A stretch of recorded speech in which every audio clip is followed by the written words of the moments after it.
మన ప్రభువును రక్షకుడైన యేసుక్రీస్తు నామంలో మీ అందరికీ శుభాభివందనాలు తెలియజేస్తూ ఉన్నా. అందరు బాగున్నారు కదా? ప్రార్థన చేసుకున్నా.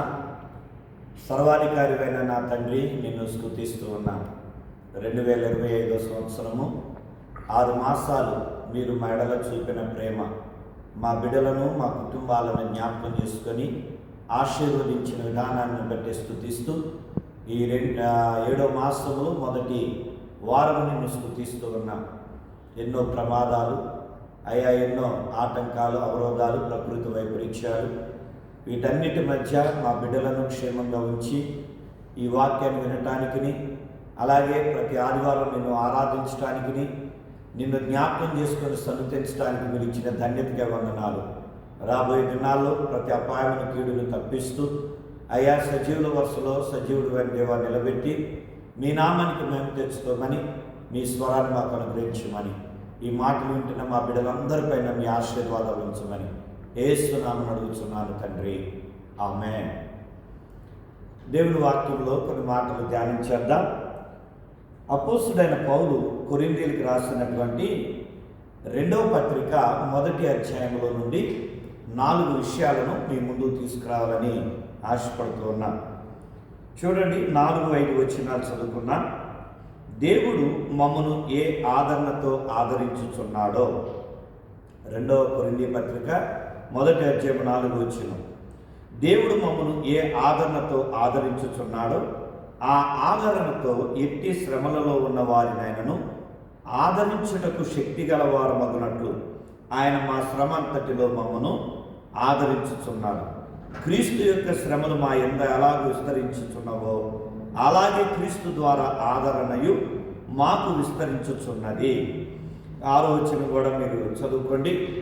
ఇక్కడ మొట్టమొదట మనం చూసినట్లయితే పౌలు ఏమంటున్నాడంటే, నన్ను దేవుడు ఆదరించాడు.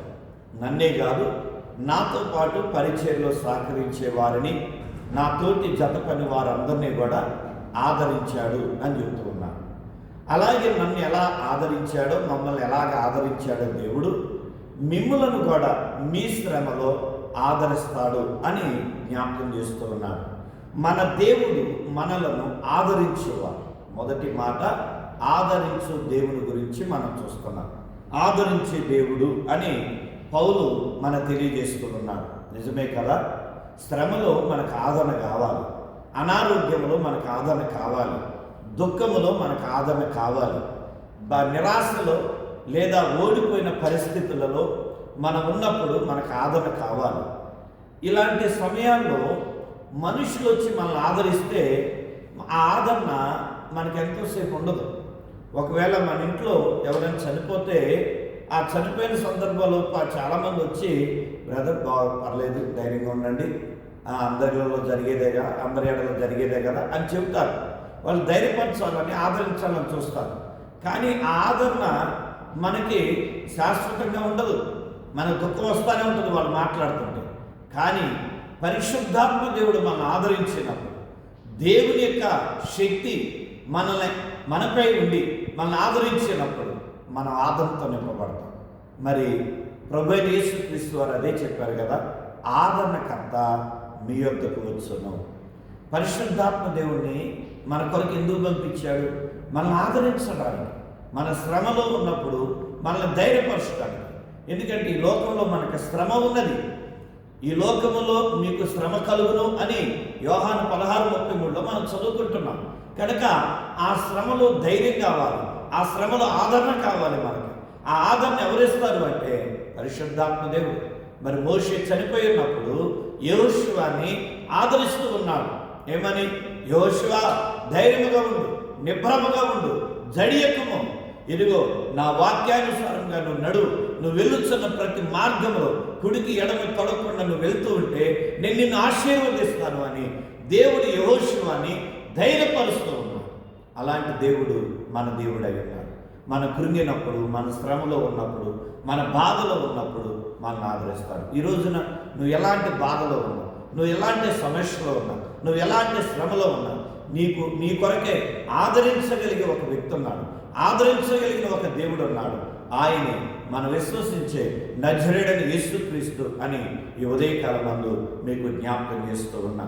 రెండవదిగా మనం చూస్తున్నట్లయితే మొదటి అధ్యాయం 8 నుంచి 11 వచనాల్లో ఆ వ్రాయబడిన మాటని మనం చూద్దాం. మొదటి అధ్యాయము 8 నుంచి 11 వచనాల్లో ఆయన ఆదుకునే దేవుడు అని తెలియజేస్తూ ఉన్నాడు. 8వ వచనాన్ని నేను చదువుతూ ఉన్నా, చూడండి.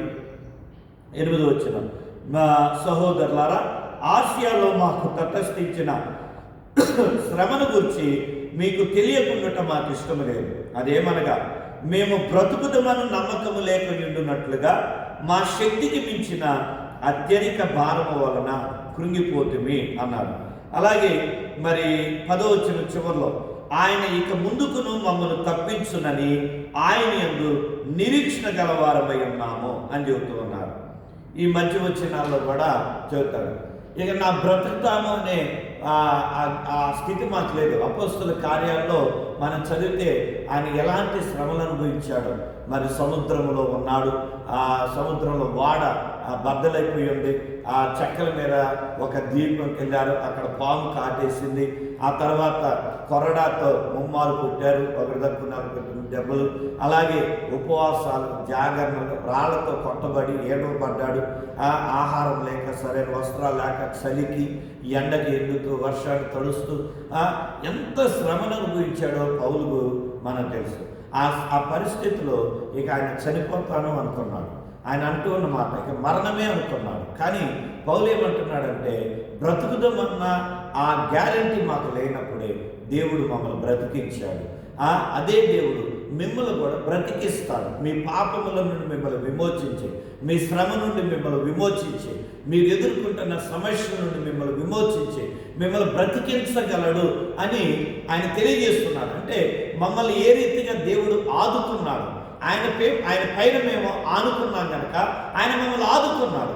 ఈ రోజున మీరు కూడా ఆయనపై ఆధారపడుతూ, ఆనుకున్నట్టు ఆయనపై ఆధారపడుతూ, ఆయనకు మొరపెడుతూ, ఆయనను వెంబడిస్తూ, ఆయన వాక్యాన్ని ధ్యానం చేస్తూ, ఆయన సన్నిధిలో ఆయనతో సహవాసం చేస్తూ ఉంటే ఆయన నిన్ను కూడా ఆదుకుంటాడు. నన్ను అనేక సందర్భాల్లో, అనేక సమస్యల్లో, అనేకమైన అవమానకరమైన పరిస్థితుల్లో, అనేకమైన ప్రమాదకరమైన పరిస్థితుల్లో నన్ను నా దేవుడు ఆదుకున్నాడు.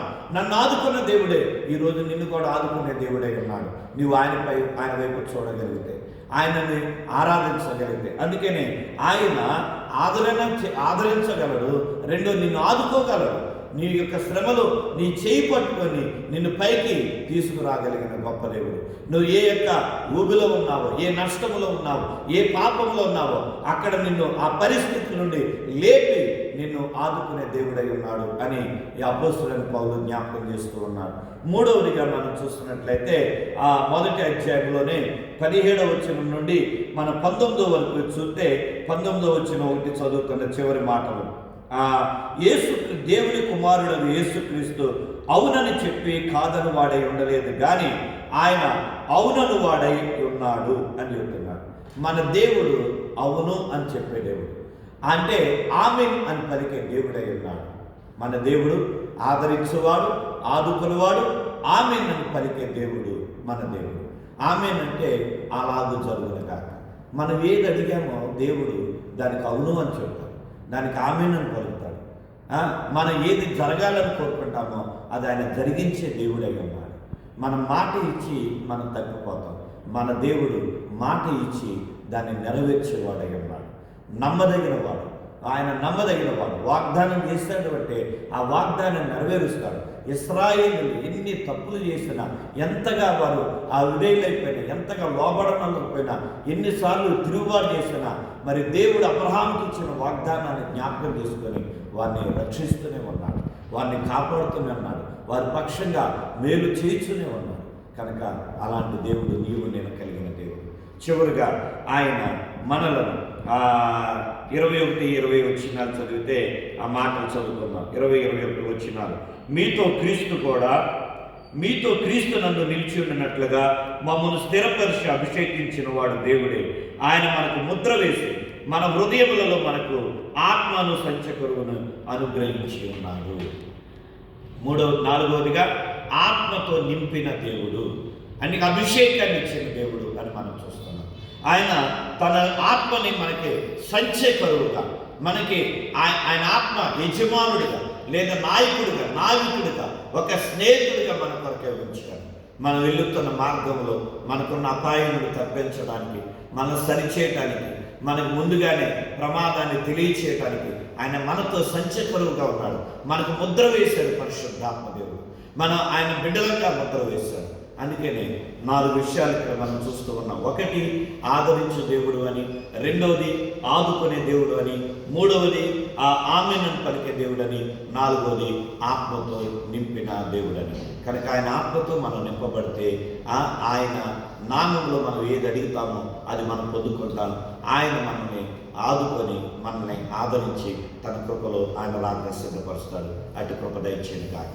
తండ్రి, ఈ ఉదయకాలమందు ఈ పరిశుద్ధ దినాన ఈ కొద్ది మాటలు మా బిడ్డల హృదయాల్లో ఫలించినట్లుగా, వారి ప్రతి శ్రమ నుండి సమస్య నుండి విడిపించబడి నీ ఫలములతో నింపబడినట్లుగా మీరే దీవించమని యేసునామమున అడుగుచున్నాము తండ్రి. ఆమేన్. తండ్రి, కుమార, పరిశుద్ధాత్మ త్రియేక దేవుని సన్నిధి తోడైంది దీవించును గాక. ఆమేన్, ఆమేన్, ఆమేన్. May God bless you. దేవుడు మిమ్మల్ని దీవించును.